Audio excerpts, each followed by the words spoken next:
something feels off. Not broken, not destroyed, just off. Like a song playing slightly out of tune that nobody else seems to hear. You wake up and everything looks fine. Your life on paper makes sense. But somewhere underneath all of it, there's this feeling. Quiet, persistent. Like a notification you can't find and can't dismiss. And the worst part, you can't explain it. Someone asks, "What's wrong?" and you open your mouth, and nothing comes out. Because you don't know. You just know that something is. And what if I told you, this feeling is not random. It's not overthinking. It's not anxiety. It's a signal, one that most people ignore their entire lives, and never trace back to where it actually started. Psychologists have studied people who feel exactly this, and what they found wasn't confusion. It wasn't weakness. It was actually a sign that your mind is working at a level most people never reach. You're not lost. You're detecting something real. And later in this video, I'll show you the exact moment this started. Something most people never trace back. Ever. Because here's what's uncomfortable. That feeling you keep brushing off, the one you call just stress, or probably nothing, it has a source, a documented psychological source. And by the end of this video, you won't just understand what it is, you'll recognize exactly when it started. And that moment of recognition changes everything. If any part of that felt uncomfortably accurate, good. Because you're not dramatic, you're not weak, you're not broken. There is a real psychological reason why certain people carry a feeling they cannot name. And understanding it is the first step to finally putting it down. Welcome to Psychology Explained, where we uncover the hidden patterns behind the way you think, feel, and behave. Patterns most people carry their whole lives without ever once understanding them. Until now. Picture this. You're sitting with people you know. Conversation is flowing. Laughter around you sounds slightly distant, like you're underwater. You're smiling, nodding, saying the right things. But somewhere inside, you're watching yourself from a distance, like an actor who forgot why they took the role. Present in the room, completely absent from yourself. Nobody notices. Because you're good at this. You've been good at this for a very long time. This experience has a name. Psychologists call it depersonalization, a state where you feel quietly detached from your own thoughts, feelings, and surroundings. Not dramatically, not in a scary way. Just that glass wall between you and your own life.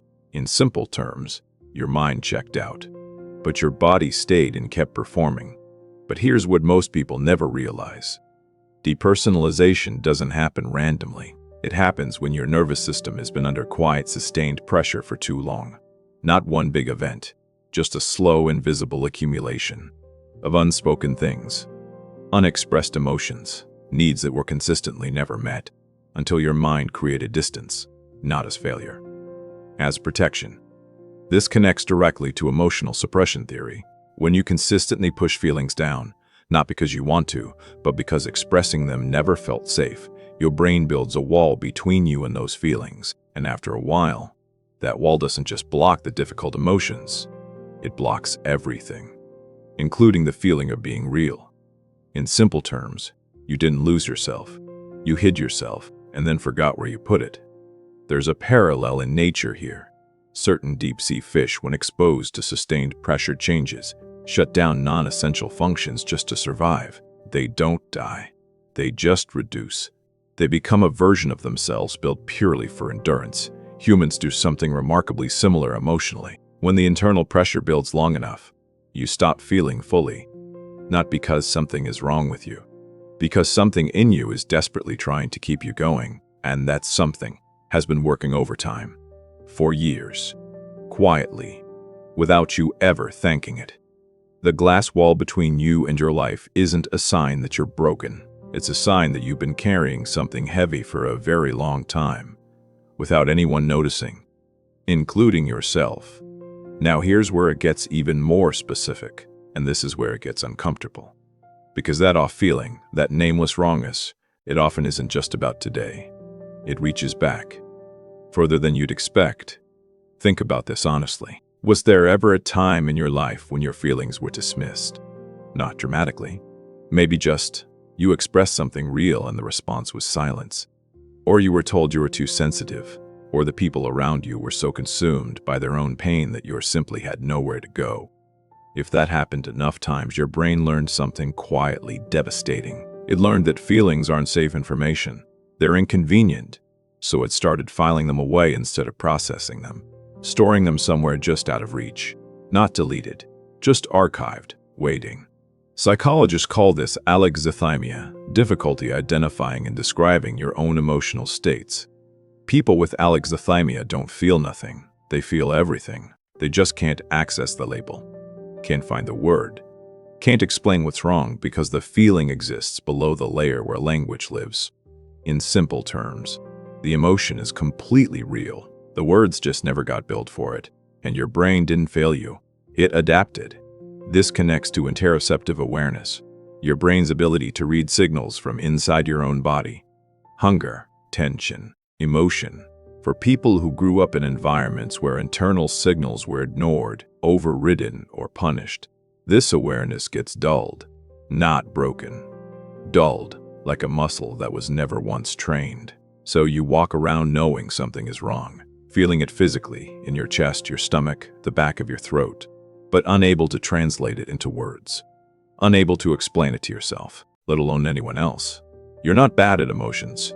You were just never given a safe enough space to learn their language. And that is not your fault. And if this is starting to feel a little too familiar, just wait. Something felt off for a reason. And now here's the part that most people never reach, because everything we've covered so far, the depersonalization, the emotional suppression, the alexithymia, those are the symptoms. But underneath all of them, there's something even more specific happening. Something your body has been trying to tell you in the only language it knows. Have you ever felt a sudden tightness in your chest for no reason? A wave of unease in a perfectly calm moment? A low hum of dread on a day when nothing is actually wrong? You look around. No threat, no danger, no logical reason. But your body is reacting like there is. Like it remembers something your mind has already moved past.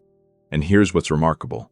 It does. Psychologists and neuroscientists call this somatic memory. The body stores emotional experiences that the conscious mind never fully processed. Not as thoughts, not as images, as physical sensations. Tension in the shoulders, heaviness in the chest, a stomach that stays slightly knotted even when life looks fine. In simple terms, your body kept a record of everything your mind tried to forget, and it's been reading from that record every single day. Without your permission, without your awareness.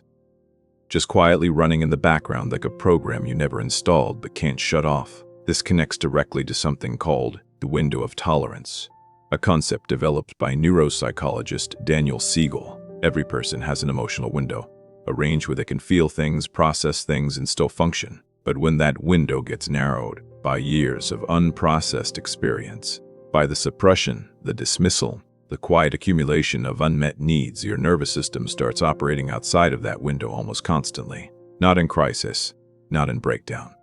Just slightly outside. Just enough to feel like something is always slightly wrong. Just enough to feel that low, persistent off feeling that you woke up with this morning. And here's the part that changes everything. This isn't a character flaw. This isn't you being too emotional or too sensitive or too complicated. This is your nervous system doing exactly what it was shaped to do. By experiences you didn't choose. In moments when you had no other option. Now think about this carefully. Because this next part is where most people have their first real moment of recognition. That background feeling, that chronic low-level wrongness, it often isn't about your current life at all. Your job might be fine. Your relationships might be functional. Nothing dramatically bad might be happening. And yet the feeling persists, like static that never fully clears. Psychologists call this chronic background anxiety, a state where the nervous system stays in low-level alert not because of present danger, but because of past experiences that were never fully resolved. The brain learned at some point that the world was unpredictable, that emotions were unsafe, that staying alert was smarter than staying calm. And even when the circumstances changed, that lesson stayed wired in, running quietly, making everything feel slightly heavier than it should. In simple terms, Your brain is still protecting you from something that already happened. It just never got the update that it's over. Think about a dog rescued from a difficult past. Gentle home now, safe environment, kind people. But it still flinches at sudden sounds. Still sleeps with one eye open, not because the danger is present, because the nervous system remembers what presence of danger felt like. And it would rather be wrong about safety than be caught off guard again. Your nervous system does the exact same thing. It would rather feel slightly wrong all the time than risk being blindsided. And in its own quiet way, that is an act of loyalty to a younger version of you that needed protecting. And here's the exact moment it started, the one I promised you earlier. It wasn't one dramatic event for most people. It was a pattern, a repeated experience of feeling something and having that feeling go unmet, unacknowledged, unseen. It was the moment your nervous system made a quiet decision, that feelings were information to be hidden, not expressed, that safety meant stillness, that the best way to survive was to go slightly numb and stay slightly alert at the same time. That moment didn't announce itself. It just quietly rewired things, and the feeling you've been carrying since then.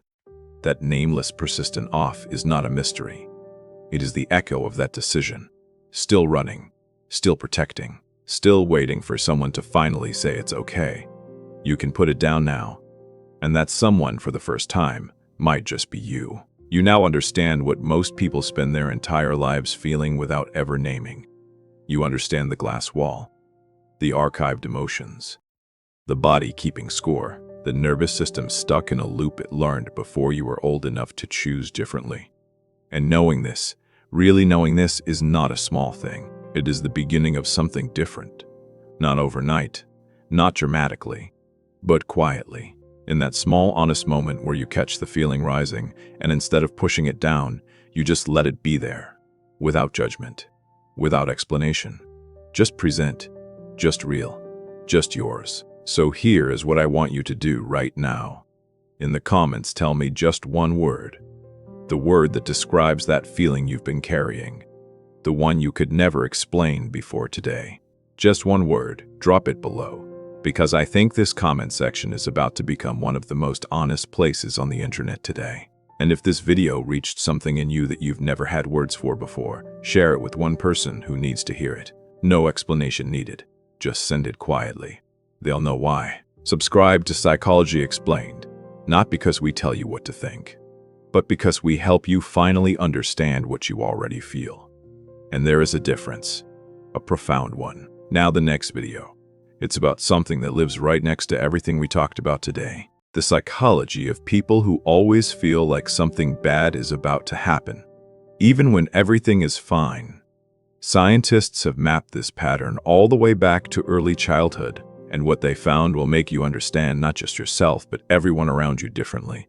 That video is coming soon, and if today felt like someone finally turned on a light in a room you've been sitting in the dark, that one will feel like opening the window. And maybe you've been waiting to understand this longer than you realize.